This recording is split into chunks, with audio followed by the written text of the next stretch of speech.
These have to be the best sneakers that have come from Adidas in a very long time. And surprisingly, they did it without Kanye.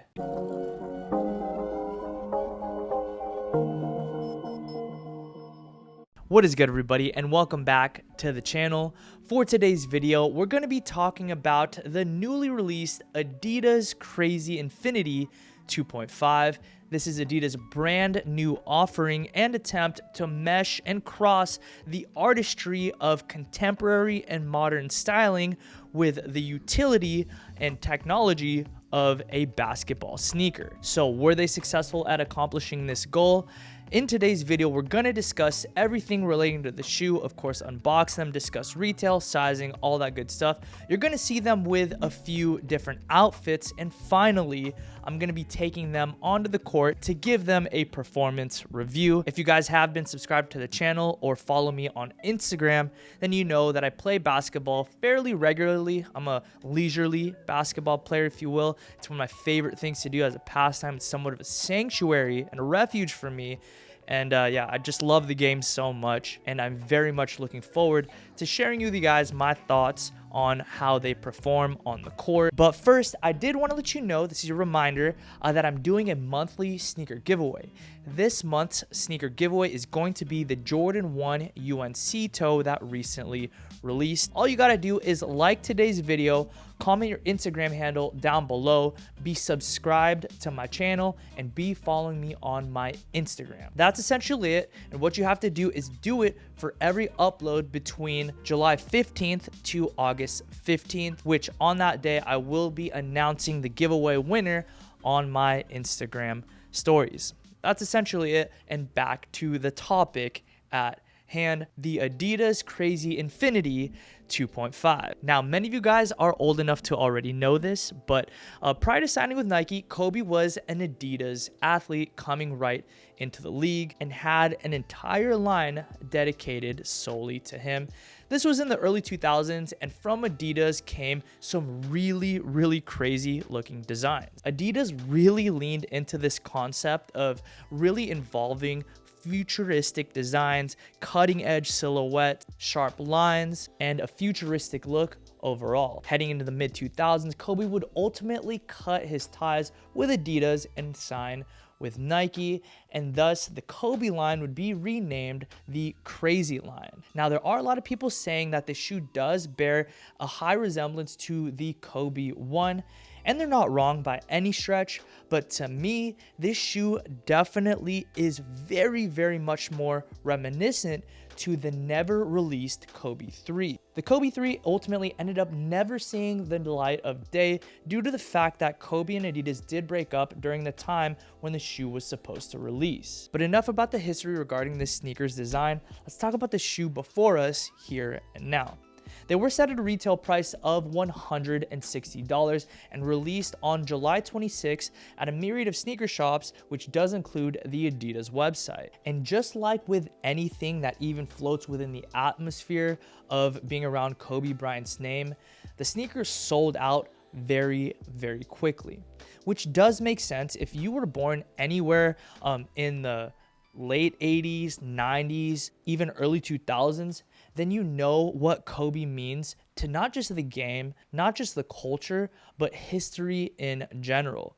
Kobe inspired so many people through his work ethic and relentless desire for excellence. I know there's a lot of millennials out there who know exactly what I mean when I say Kobe. He just means so much to anybody who grew up within that time span. I don't think resale is too much at the moment, but if you're contemplating picking up the shoe, I'd probably say don't wait too long, because as of right now, there is no word of a restock around the shoe. Now, once you get the shoes in hand, this is what you can come to expect for the unboxing experience or presentation.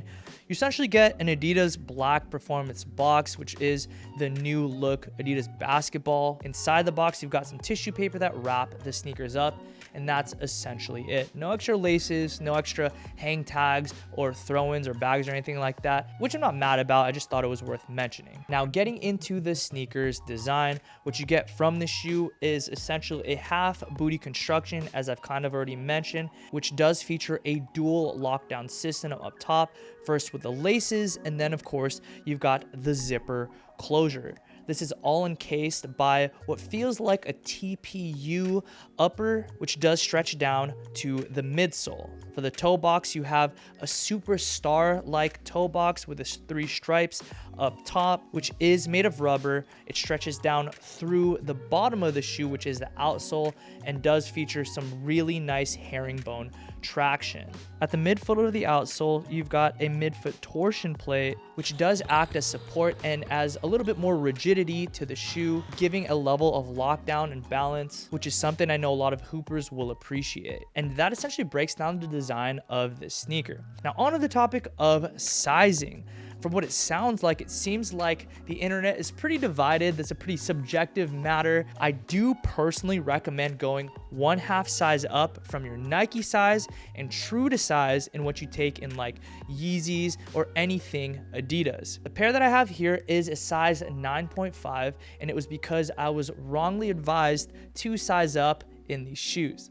If your plan is to play basketball in these shoes, I highly recommend not sizing up. The shoe in and of itself is designed with a lot of cushioning, which is why a lot of people would assume that maybe sizing up would be a good idea. But while I do find the 9.5 to be wearable and can be worn on more leisurely excursions, I do find them to be a bit too roomy for my liking, and as such, my personal recommendation is to go ahead and take whatever you get in Adidas, take that size. And I really emphasize that if you plan to actually hoop in these shoes. Now, to go ahead and share with you guys my opinions around this sneaker, first from the perspective of styling.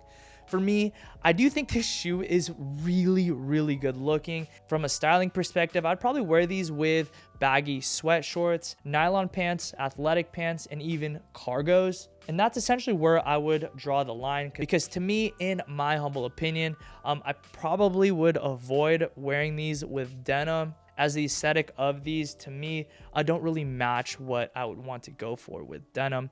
But again, fashion, clothing, on all that stuff, that is all an arbitrary matter. Wear what you like. This is from my perspective. But yeah, I think they look really, really dope, styled in the ways that I just mentioned. I do find them to be insanely comfortable, especially if you do plan on wearing them on, as I mentioned, more leisurely basis, like say going to Disneyland, walking around, doing some chores, do some errands, hanging out with your friends, whatever it looks like. This would be an excellent option to go ahead and wear and style and have that kind of athleisure look without being like too sporty, as they look really, really modern, futuristic, and contemporary. I think you'd be happy to wear these shoes under those circumstances. And now for the basketball side of things. A lot of people might not like what I'm about to say, but I try to be as honest as I can here on the channel, as transparent as I can be here on the channel.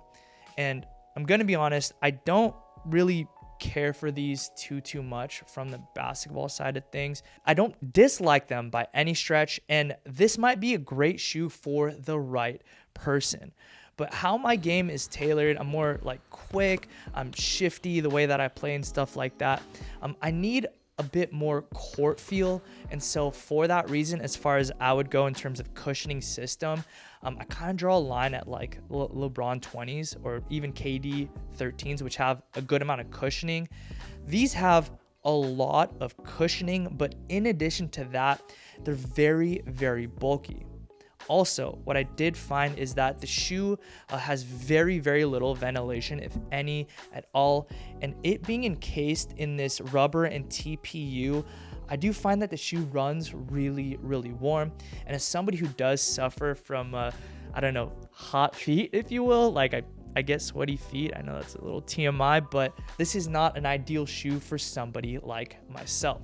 And finally, for me, I do find the shoe to be just a little too clunky for my liking. And that essentially breaks down like the negative stuff about this shoe. There are positives for sure, which does include the fact that they look amazing. They have a lot of cushioning, which can be a very good thing for some people. They have great lockdown with that double lockdown system, having the laces as well as the zipper closure. They have great stability with a torsion plate that works in tandem with that very, very good traction. And for the right person, I do think this could very well be a fantastic performer on the court. But for me, they're just not my favorite. I would play in them, but it wouldn't be my first shoe of choice. And so, yeah, love these shoes. Happy to have them. Extremely nostalgic. And that's going to conclude today's video. Guys, thank you so much for stopping by the channel. I hope that it was intuitive enough and you guys were able to keep up with some of my rants and stuff like that and sharing my opinion around this shoe. I figured there was already a ton of reviews around like breaking down the shoe and the science of it and stuff like that. And I wanted to take the angle of just sharing my opinions, and so hopefully you guys did enjoy that. If you did, please be sure to hit that thumbs up button and subscribe to my channel with notifications on. We just hit 100,000 subscribers and I'm so humbled, man. Like, it's insane to me that we've come this far. And yeah, this was just a huge milestone that honestly never in my wildest dreams that I thought YouTube would become this. So guys, thank you so much. It's a major privilege, and it'll always be a major privilege to get to serve you through making content. And don't forget to join the giveaway. Best of luck to everybody. I'll catch you in the next upload. Whoa, peace and be blessed.